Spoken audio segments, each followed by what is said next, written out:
É uma alegria estar com vocês, amados irmãos, amadas irmãs da região amazônica. Você sabe, já são anos de convívio, anos de comunhão, e um pedaço do meu coração está aí, pode ter certeza. Louvado seja o Senhor. Hoje nós vamos ter uma comunhão, e essa comunhão, de uma certa maneira, será um alimento sólido.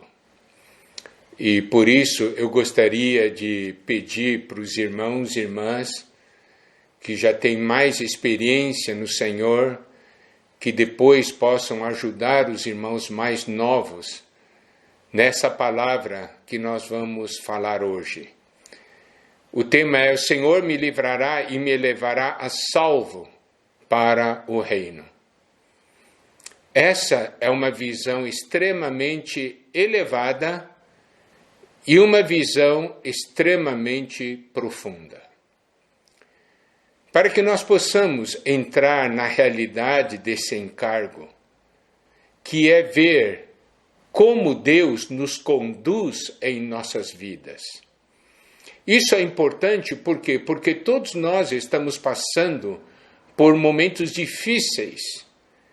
Nesse momento de pandemia, de incerteza, seja na parte física, seja na parte psicológica, a parte econômica, né? Tantas áreas.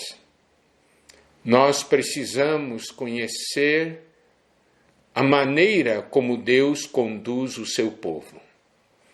Se nós tivermos tal visão e revelação, nós caminharemos de um modo firme, cheios de fé, cheios de esperança e cheios de força. Então, hoje eu vou falar muitos pontos ligados à parte oculta da nossa vida com o Senhor. É a parte da raiz. Isso é extremamente importante, é crucial. Nós temos raízes.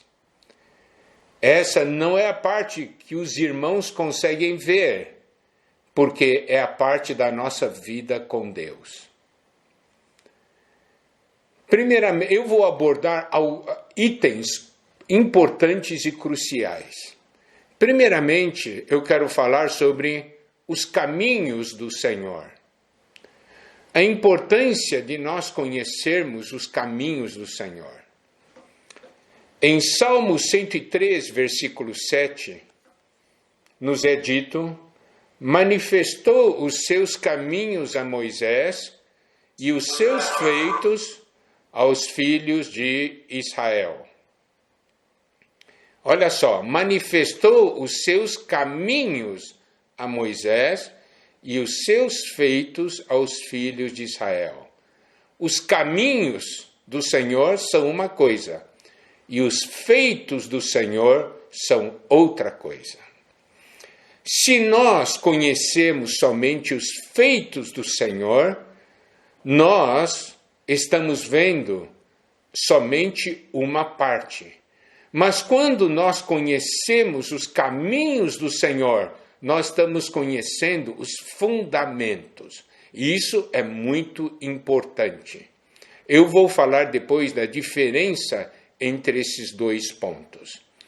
Em Êxodo 33, 13, nos é dito: agora, pois, se achei graça aos teus olhos, rogo-te que me faças saber neste momento o teu caminho, para que eu te conheça e ache graça aos teus olhos, e considera que esta nação é teu povo.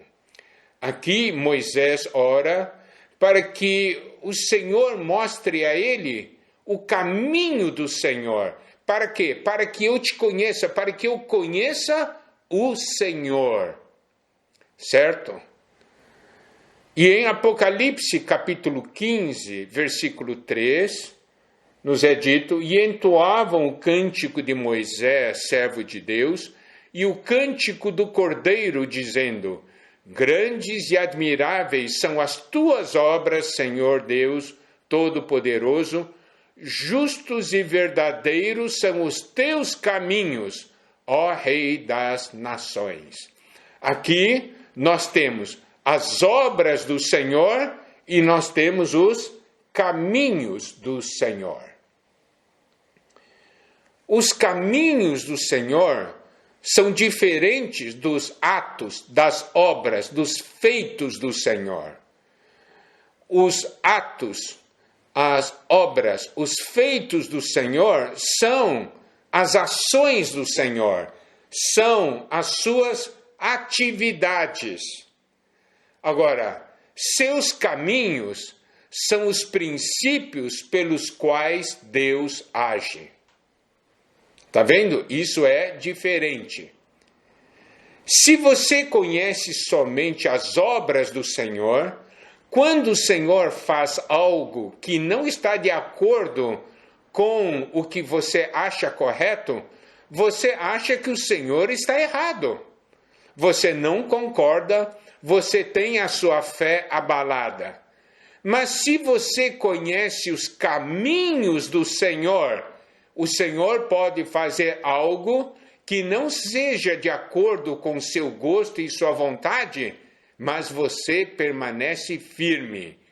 Por quê? Porque olha só, os atos do Senhor, os feitos do Senhor, as obras do Senhor, são as ações do Senhor, são as coisas que o Senhor faz. Agora, os seus caminhos são os princípios pelos quais ele age, é ligado ao que ele é. Então, nós temos as coisas que o Senhor faz e temos as coisas que o Senhor é. Os filhos de Israel conheciam apenas os seus atos, por isso que reclamaram tantas vezes. Moisés conhecia os caminhos do Senhor, certo? Os caminhos de Deus são os princípios governantes, enquanto que as obras de Deus são as suas ações.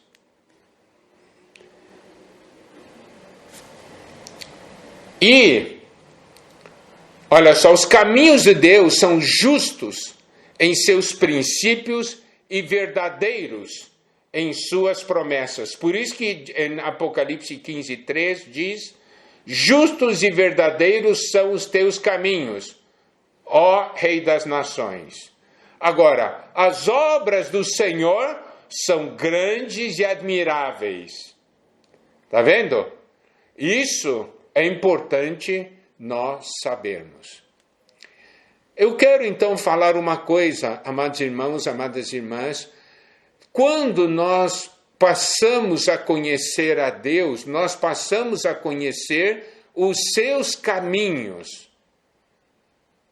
Já não mais olhamos Deus segundo as suas obras. Isso é algo ligado ao crescimento de vida. Vamos dar o exemplo de nós mesmos quando crianças. Quando éramos crianças, nós amávamos nossos pais baseados no que eles faziam para nós, certo? O amor pelos nossos pais eram baseados nas obras dos pais.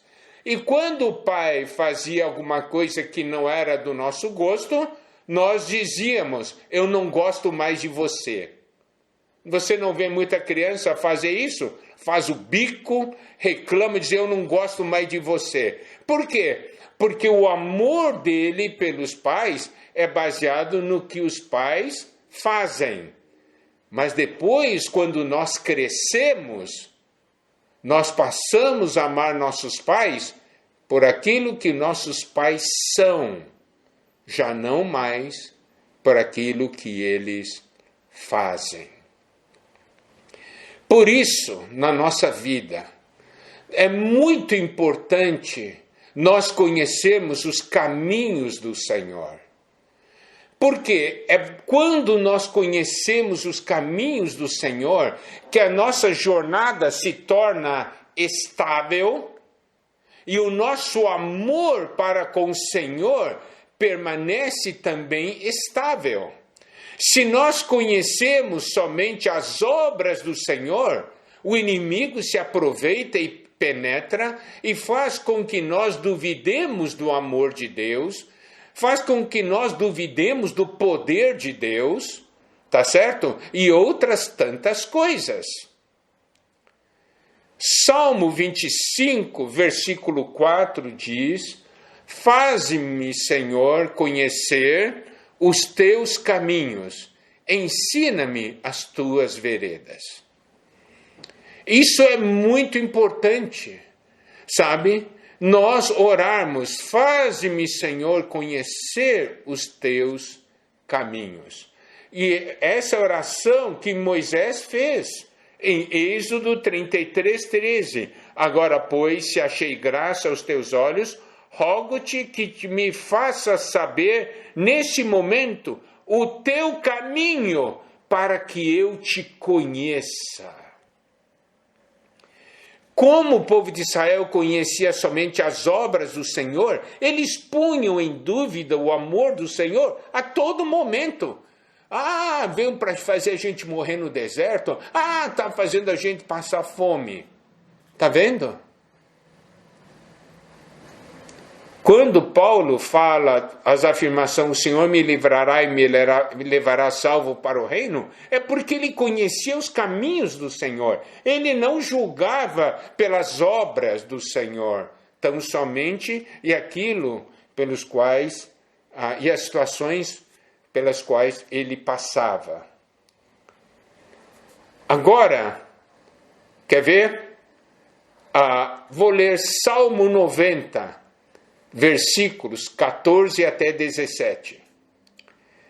Sacia-nos de manhã com a tua benignidade, para que cantemos de júbilo e nos alegremos todos os nossos dias.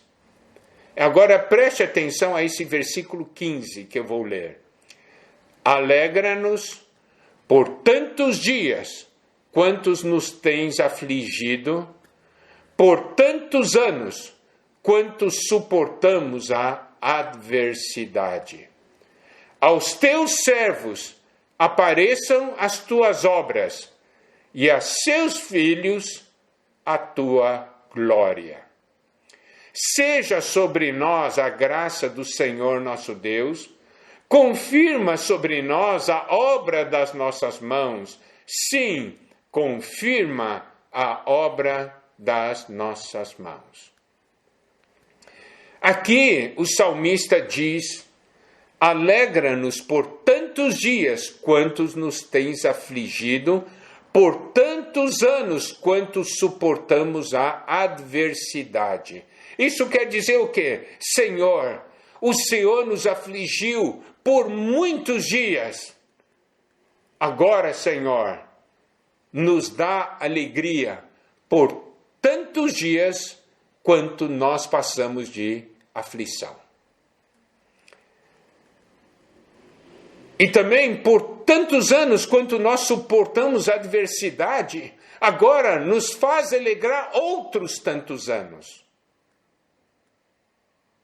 E aí diz: aos teus servos apareçam as tuas obras. Olha só, para os servos aparecem as obras, mas aos seus filhos a tua glória.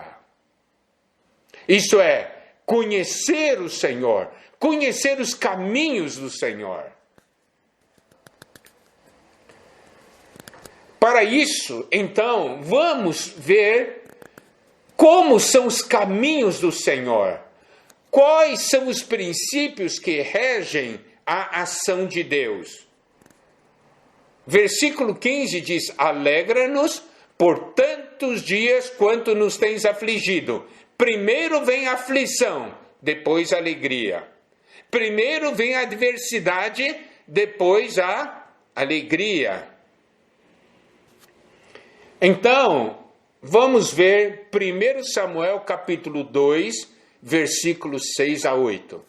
Como eu disse, isso que eu estou compartilhando é alimento sólido. Isso nós temos que realmente nós temos que penetrar nessa realidade.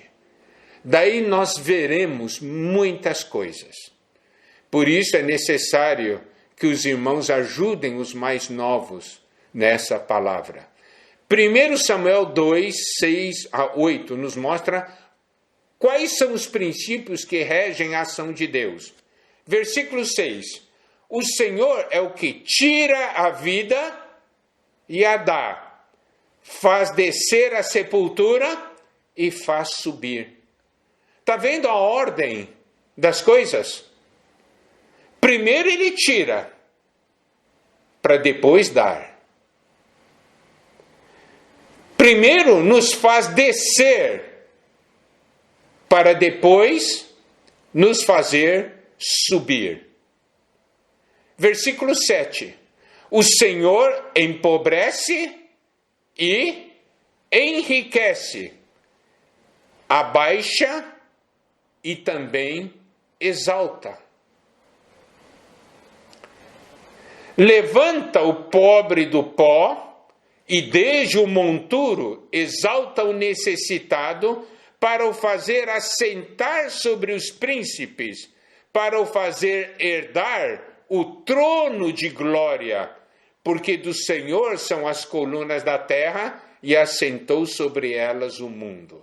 Aqui nós podemos ver a importância de nós conhecermos os caminhos do Senhor. Porque se nós conhecemos somente as obras do Senhor, nós vamos reclamar. O Senhor só tira. O Senhor só me faz descer. O Senhor só me empobrece. O Senhor só me abaixa. O Senhor me coloca no pó. Mas quem conhece os caminhos do Senhor, consegue ver à frente. Consegue ver o que virá depois, porque ele conhece os caminhos do Senhor. Quando o Senhor está tirando, ele sabe de uma coisa: o Senhor está tirando porque quer me dar algo. O Senhor está me fazendo descer porque ele quer me fazer subir. O Senhor está me empobrecendo porque ele quer me enriquecer. O Senhor está me abaixando porque ele quer me exaltar. O Senhor me colocou no pó, no monturo, porque ele me quer fazer assentar entre os príncipes e fazer herdar o trono da glória. Está vendo? Essa compreensão é para quem conhece os caminhos do Senhor. Por que eu digo isso? Porque hoje é o momento de provas e tribulações para nós. Se eu conheço somente as obras do Senhor, eu sou abalado, eu desconfio do Senhor, eu perco a fé, eu desanimo. Mas se eu conheço os caminhos do Senhor, eu sei que algo me espera à frente.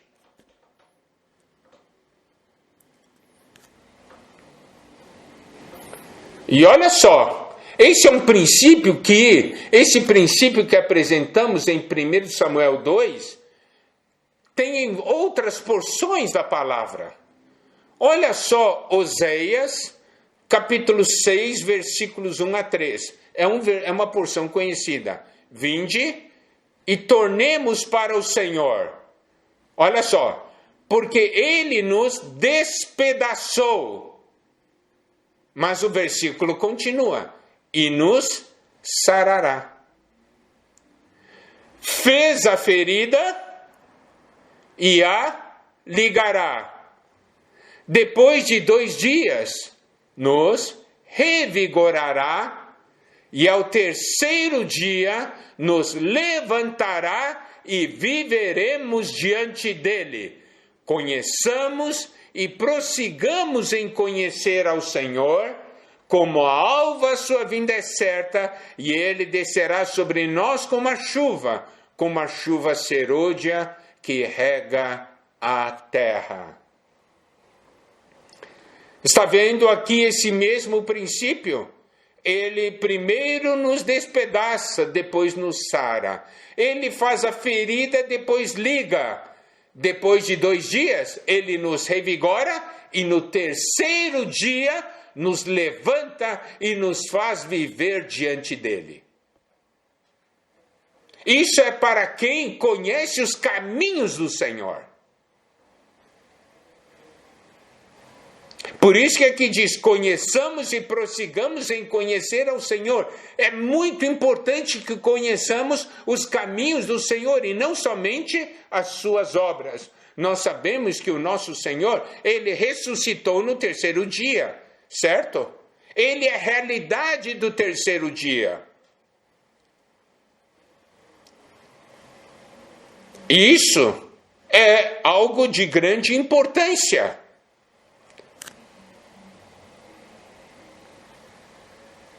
São os caminhos. Agora, se você olhar Abacuque 3, versículo 2. Versículo 2, na parte inicial, diz: tenho ouvido, ó Senhor, as tuas declarações e me sinto alarmado, porque havia muitas profecias negativas contra Israel, sobre castigos. Daí ele faz uma oração.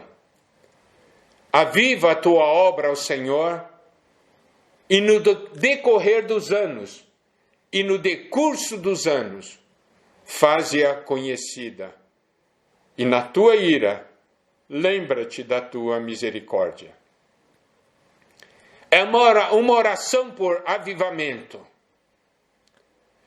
Você sabe, durante as gerações, o povo de Deus tem passado por situações difíceis. Eles têm clamado ao Senhor: Senhor, vem nos avivar, vem nos reavivar. Por quê? Porque o homem caiu. A situação do homem é de desolação. Romanos 8, versículos 19 a 23, mostram todo o universo. Aqui diz: ardente expectativa da criação aguarda a revelação dos filhos de Deus. Pois a criação está sujeita à vaidade, não voluntariamente, mas por causa daquele que a sujeitou, na esperança de que a própria criação será redimida do cativeiro da corrupção para a liberdade da glória dos filhos de Deus. Olha só, o cativeiro da corrupção. O homem está debaixo do cativeiro da corrupção. Porque sabemos que toda a criação a um só tempo geme e suporta angústias até agora. E não somente ela, mas também nós, que temos as primícias do Espírito, igualmente gememos em nosso íntimo, aguardando a filiação, a redenção do nosso corpo. Então aqui nos mostra, apesar de estarmos, debaixo dessa vaidade, debaixo desse cativeiro da corrupção, no nosso interior há um anelo para a liberdade da glória dos filhos de Deus. Nós gememos no nosso espírito, aguardando a plena filiação. A queda de Adão trouxe corrupção, escravidão, morte, e está tudo deteriorando, estragando debaixo da corrupção. Mas nós somos um povo que tem esperança, porque o Senhor nos levará para o terceiro dia, nos renovará, nos levantará. A realidade do terceiro dia é a pessoa do Cristo ressurreto. É o elemento que nos faz levantar. Então, qual é o segredo? O segredo é contactar o Senhor, ter comunhão com o Senhor. Confessarmos nossos pecados, falhas, nos unirmos a Ele em espírito. Mas você então, quando tem essa visão dos caminhos do Senhor, você sabe as coisas pelas quais passará. Outra porção que mostra esse princípio, Isaías 30, versículo 26. A luz da lua será como a do sol, e a do sol 7 vezes maior, como a luz de 7 dias. no dia em que o Senhor atar a ferida do seu povo e curar a chaga do golpe que ele deu. O Senhor tem que realmente nos desmontar para que Ele possa fazer algo novo.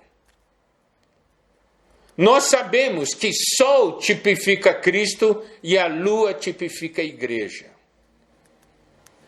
Mas um dia, a luz da lua será como a do sol. E a luz do sol será 7 vezes maior, como a luz de 7 dias, quando? No dia que o Senhor atar a ferida do seu povo e curar a chaga do golpe que ele deu. Isso quer dizer o quê? Hoje, há tantas coisas em nós que impedem que essas coisas do Senhor se manifestem. Por exemplo, você chega em São Paulo, você consegue ver as estrelas? Na cidade de São Paulo à noite? Não consegue. Poluição, certo? Se você olhar a lua também, luz fraca, lugares muito poluídos. Mas você vai para o campo, para uma montanha, você olha para a lua, olha para as estrelas e diz, uau! Que é isso? Amados irmãos, amadas irmãs, hoje nós vivemos num mundo de poluição. E por causa da poluição também em nossas vidas, o nosso brilho não é intenso. Mas um dia nós vamos brilhar como o sol. E o sol vai brilhar 7 vezes mais. E foi por isso que o Senhor levou os discípulos para Cesareia de Filipe. Para livrá-los da poluição espiritual. Então, nós precisamos conhecer os caminhos do Senhor. Qual é o caminho do Senhor? Morte e ressurreição. Sem morte, não há ressurreição. Se não terminar com a velha criação, não tem a nova criação. Esse é o caminho do Senhor. E essa visão é uma visão muito importante. Porque quando temos tal visão, nós não seremos abalados pelas coisas que nós passamos.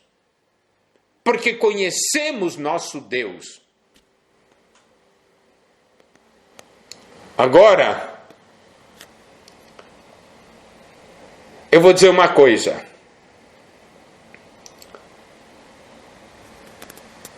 Agora vamos ver o que Paulo diz. Vamos ver a experiência de Paulo.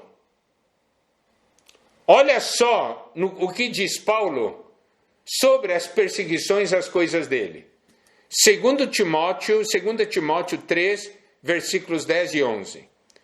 Tu, porém, tens seguido de perto o meu ensino, procedimento, propósito, fé, longanimidade, amor, perseverança. E olha só, as minhas perseguições e os meus sofrimentos, quais me aconteceram em Antioquia, Icônio e Listra. Que variadas perseguições tenho suportado. Olha só o que Paulo diz. Que variadas perseguições tenho suportado. Isto quer dizer, perseguição de tudo quanto é tipo. Mas aí vem uma afirmação muito importante. De todas, entretanto, me livrou o Senhor. De todas, entretanto, me livrou o Senhor. Aqui nós passamos a ter uma visão de que essa libertação não necessariamente é ligado à libertação física, mas inclui libertação interior. Certo? Ele estava na prisão. Mas interiormente ele estava livre. Ele tinha cadeias que o prendiam, mas a palavra de Deus não estava presa. Então, essa libertação interior é muito importante. E olha só o que ele fala em 2 Timóteo 4, versículos 17 e 18. Mas o Senhor me assistiu e me revestiu de forças, para que por meu intermédio a pregação fosse plenamente cumprida e todos os gentios a ouvissem. E fui libertado da boca do leão. Olha só, eu quero, irmãos, que vocês prestem atenção a esse versículo 17. O Senhor me assistiu, me revestiu de forças, para que por meu intermédio a pregação fosse plenamente cumprida e todos os gentios a ouvissem. Essa é uma afirmação de grande importância. Por quê? Porque em Atos 28, 28, diz: tomai, pois, conhecimento de que esta salvação de Deus foi enviada aos gentios, e eles a ouvirão. Você pode ver em Atos 28 que ali Paulo faz uma virada para os gentios, porque os judeus estavam rejeitando. E ele, ao fazer a virada para os gentios, ele diz o seguinte: tomai, pois, conhecimento de que esta salvação de Deus foi enviada aos gentios, e eles a ouvirão.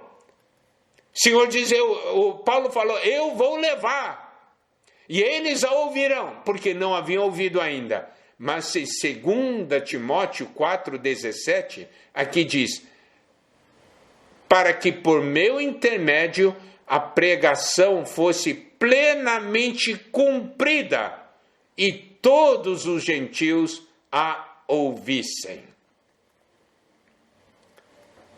E aí ele acrescenta depois, e fui libertado da boca do leão.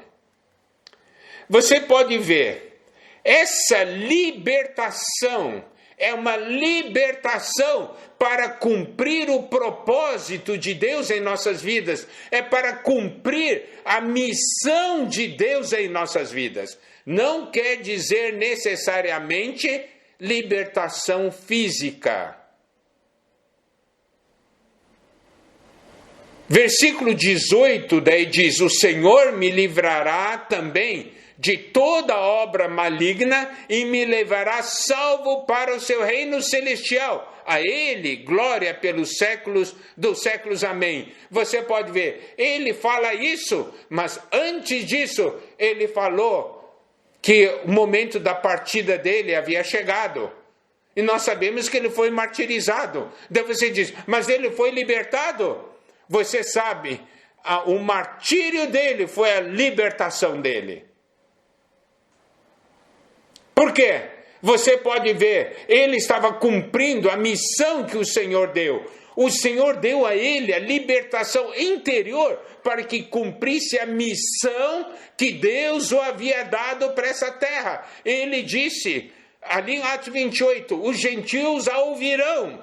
E aqui em 2 Timóteo 4,17 diz, para que por meu intermédio a pregação fosse plenamente cumprida e todos os gentios a ouvissem. Então o Senhor o libertou para cumprir a missão. Mas fisicamente falando, ele foi martirizado. Ele estava preso, depois foi martirizado. Mas o testemunho dele é, o Senhor me livrará também de toda obra maligna e me levará salvo para o seu reino celestial. Então você pode ver, é o aspecto espiritual, não é o aspecto físico.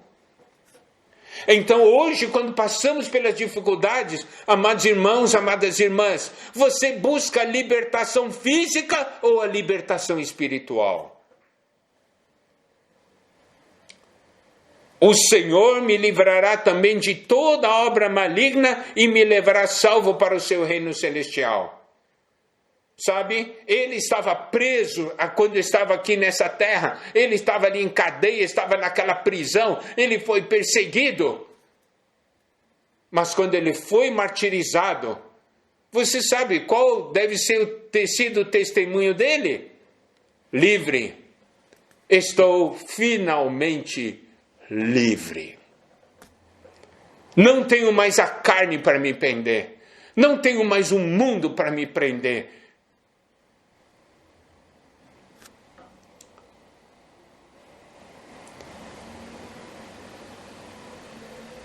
Como está hoje o nosso interior?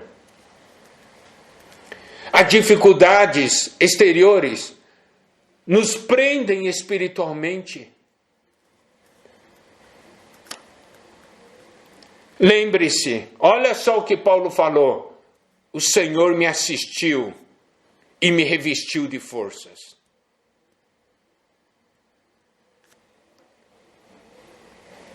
Você sabe, em Apocalipse 12, nos é mostrado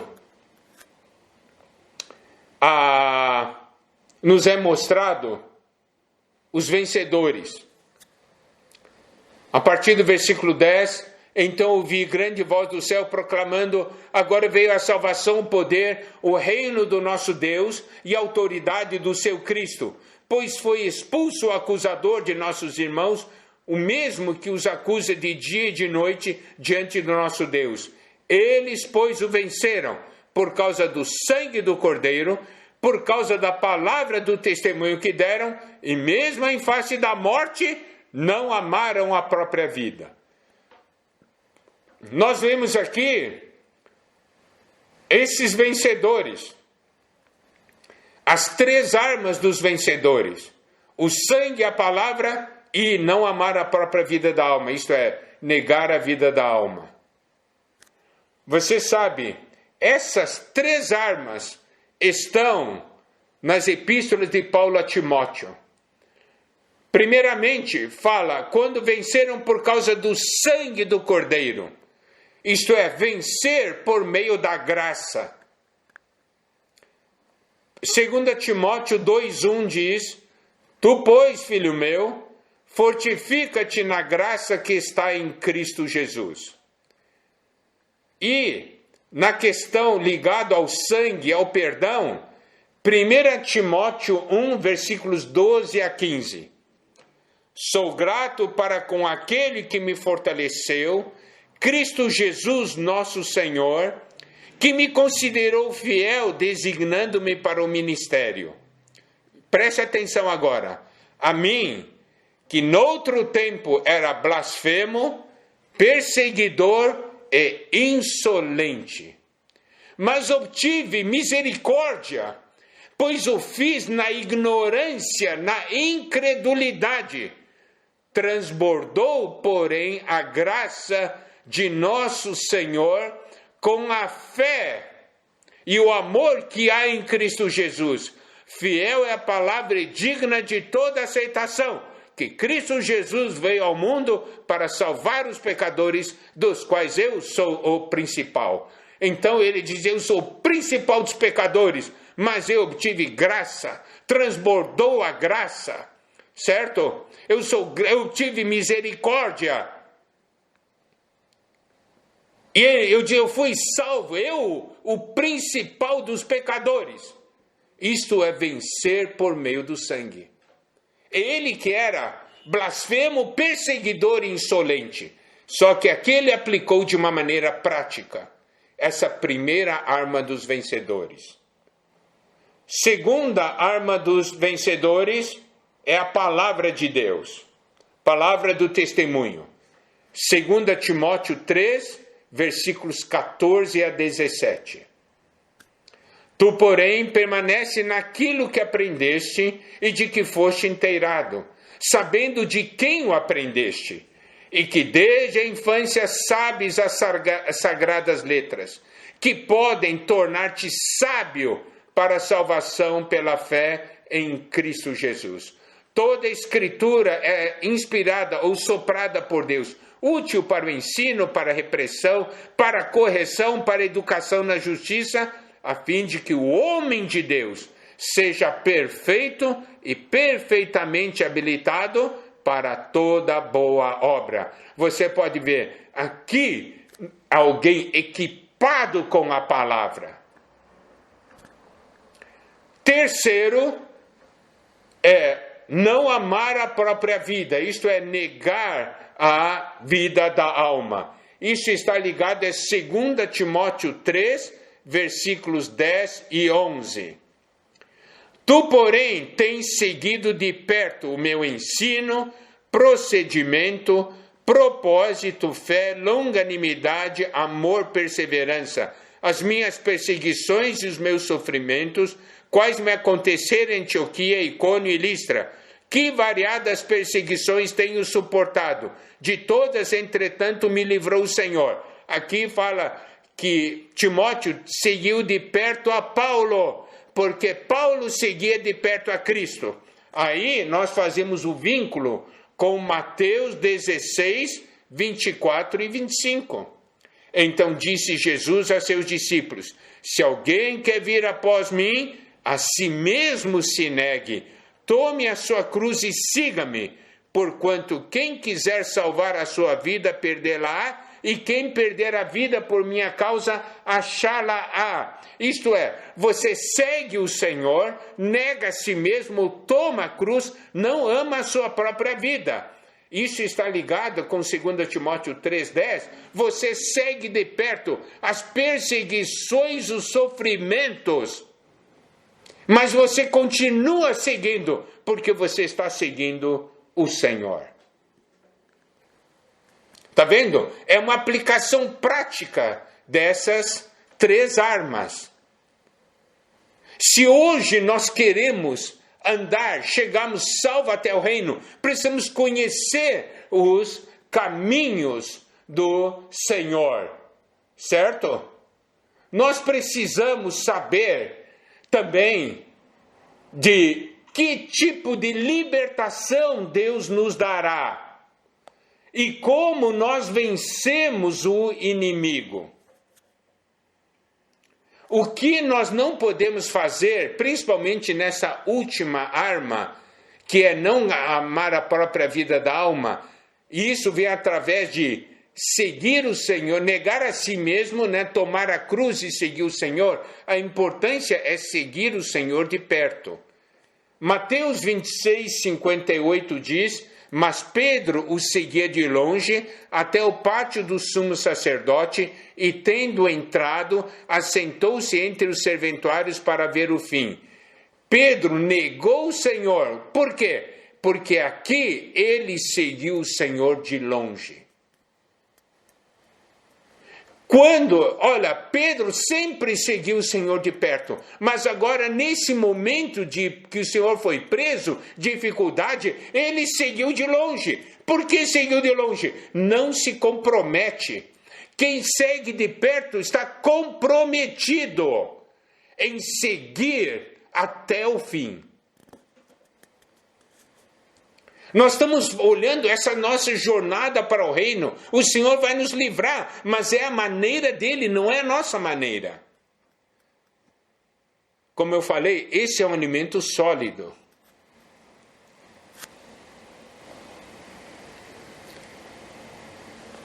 Aí, mas para nós seguirmos o Senhor, nós precisamos, agora eu vou mencionar um outro ponto.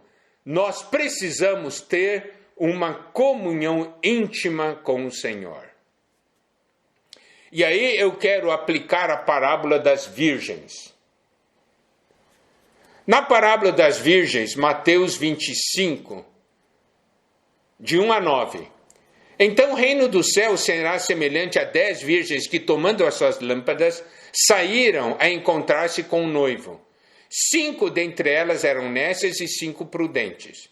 As nécias, ao tomarem as suas lâmpadas, não levaram azeite consigo.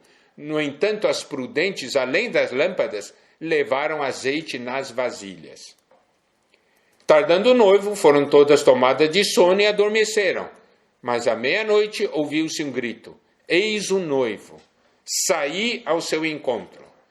Então se levantaram todas aquelas virgens e prepararam as suas lâmpadas. E as nécias disseram às prudentes: dai-nos do vosso azeite, porque as nossas lâmpadas estão se apagando. Mas as prudentes responderam: não, para que não nos falte a nós e a vós outras. Ide antes aos que o vendem e comprai-o. Eu vou abordar essa parábola sobre um outro ângulo.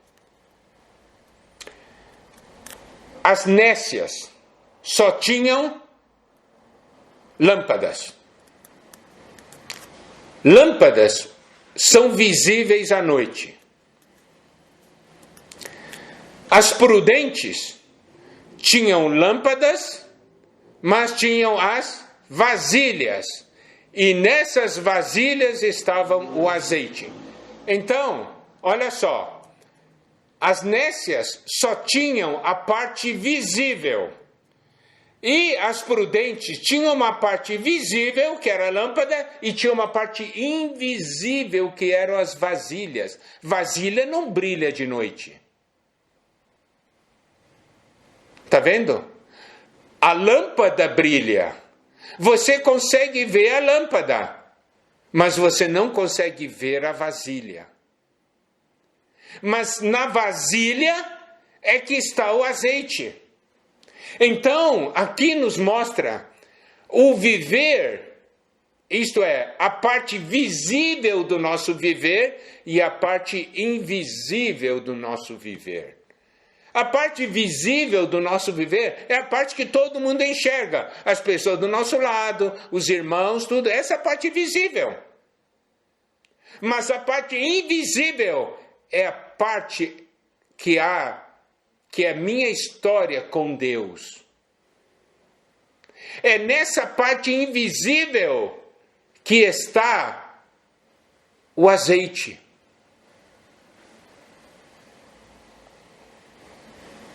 A questão não é se temos ou não lâmpada. O problema aqui é se temos ou não o azeite.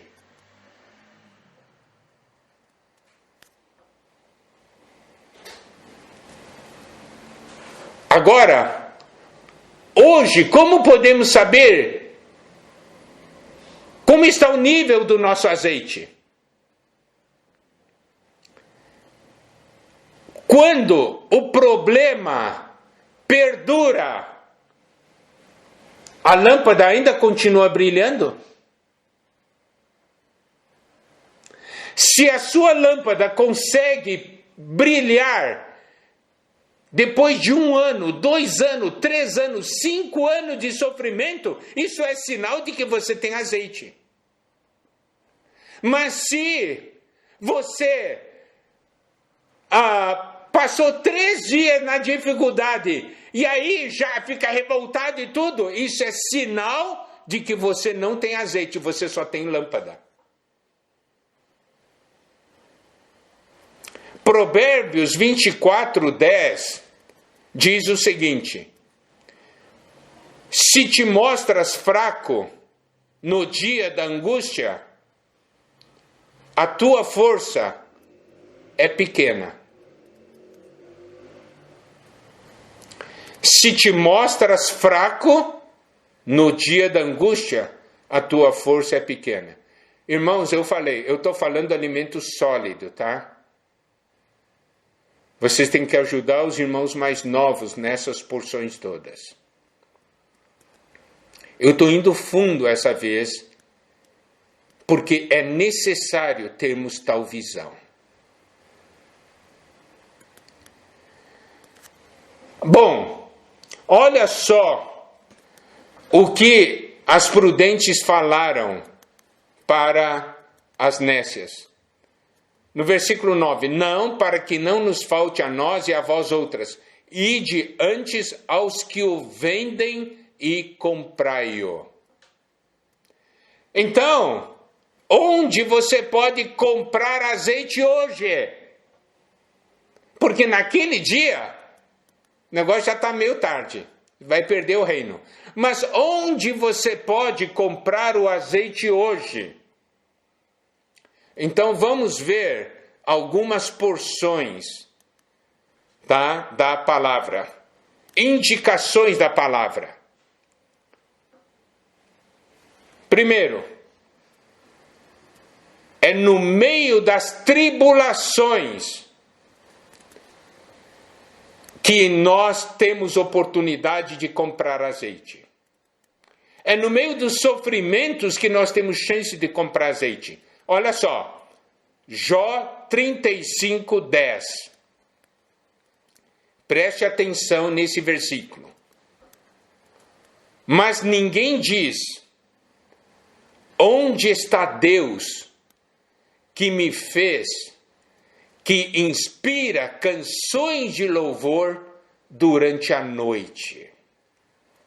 Esse versículo, o versículo anterior fala que todo mundo clama e tal, fala, reclama tal, mas ninguém diz: onde está Deus que me fez, o Deus que me fez,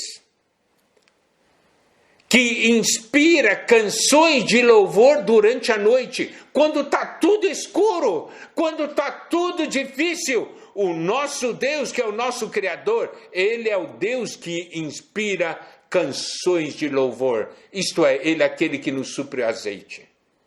A versão King James atualizada diz: mas não há quem rogue, onde está Deus, o meu Criador, que durante as noites faz surgirem cânticos. É que durante a noite, no meio da tribulação, me supre e me faz cantar. Isso nos faz compreender o que está em Apocalipse 14, versículo 3. Entoava um novo cântico diante do trono, diante dos 4 seres viventes e dos anciãos. Ninguém pôde aprender o cântico, senão os 144 mil que foram comprados da terra. Se refere às primícias, né? Então, essas primícias são aqueles que entoam um novo cântico. E ninguém pôde aprender. Por quê? São cânticos que se aprende na noite, na escuridão, na tribulação, na perseguição, no sofrimento.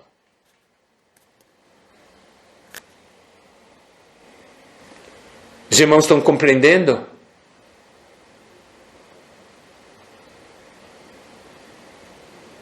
É assim que nós vamos ganhando o azeite.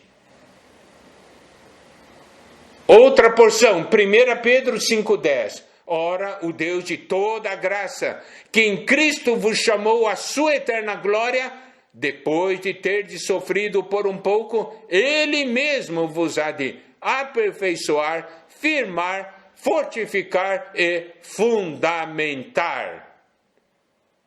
Então, esse Deus, nosso Deus de toda a graça, que em Cristo nos chamou à sua eterna glória, Ele é que nos aperfeiçoa, afirma, fortifica e fundamenta, durante o sofrimento. Romanos 5, versículos 3 a 5. E não somente isto, mas também nos gloriamos nas próprias tribulações. Olha só, nos gloriamos nas próprias tribulações, sabendo que a tribulação produz perseverança. E a perseverança, experiência. E a experiência, esperança. Ora, a esperança não confunde, porque o amor de Deus é derramado em nosso coração pelo Espírito Santo que nos foi outorgado. Então você vê, entra a tribulação e recebemos Espírito. Nós estamos enchendo nossas vasilhas. Amados irmãos, amadas irmãs, esse período de pandemia é um período excelente, porque Deus está vendendo azeite. A questão é se nós vamos diante dele para ganhar o azeite ou não. Hebreus 4,16. Acheguemo-nos, portanto, confiadamente junto ao trono da graça, a fim de recebermos misericórdia e acharmos graça para socorro em ocasião oportuna. Aqui nos mostra que aqui há alguém em grande dificuldade. mas essa pessoa se achega confiadamente junto ao trono da graça. E nesse trono da graça recebe misericórdia, acha graça para socorro para a ocasião que ele está vivendo. Apocalipse 3,18. Aconselho-te que de mim compres ouro refinado pelo fogo, para te enriqueceres, vestiduras brancas para te vestires, a fim de que não seja manifesta a vergonha da tua nudez, e colírio para ungires os olhos, a fim de que vejas. Nós irmos ao Senhor para comprar. Isso quer dizer, no meio da situação, nós somos pressionados à presença do Senhor e falamos: Senhor, dá-me de ti mesmo. Daí nós passamos a compreender os caminhos do Senhor, fazemos a conexão com aqueles versículos iniciais. Romanos 15, versículos 4 a 6, nos diz o seguinte: pois tudo quanto outrora foi escrito, para o nosso ensino foi escrito, a fim de que pela paciência e pela consolação das Escrituras tenhamos esperança. Ora, o Deus da paciência e da consolação vos conceda o mesmo sentir de uns para com os outros, segundo Cristo Jesus, para que concordemente a uma voz glorifiqueis a Deus e Pai de nosso Senhor Jesus Cristo. Romanos 15, 13. E o Deus da esperança vos encha de todo gozo e paz no vosso crer, para que sejais ricos de esperança no poder do Espírito Santo. No meio de tanta situação, sermos pessoas ricos de esperança no poder do Espírito Santo.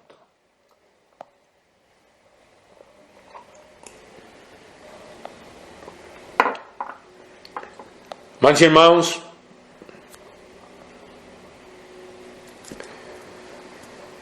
para concluir, vamos ver como a Bíblia começa e como a Bíblia termina. Primeiro versículo da Bíblia. No princípio, criou Deus os céus e a terra. Então, olha só. Primeiro versículo da Bíblia. No princípio, Deus. E o último versículo da Bíblia. A graça do Senhor Jesus seja com todos. Está aí toda a história. No início, só Deus. No final, Deus com o homem. Porque a graça do Senhor conosco. Está vendo? É por isso e por todos aqueles pontos que nós falamos, é por isso que tem esse título. O Senhor me livrará e me levará salvo para o reino. Amém? Essa é uma palavra, alimento sólido, não é uma palavra fácil. Você pode dizer, não compreendi tudo. Espera aí, se lembra daquilo que nós falamos, né? Para os casais? A questão das parábolas, não acho que entendeu. Não fica, não, compreendi. Vamos diante do Senhor. Porque são porções extremamente profundas. Tá bem? Que o Senhor abençoe a todos nós. Amém.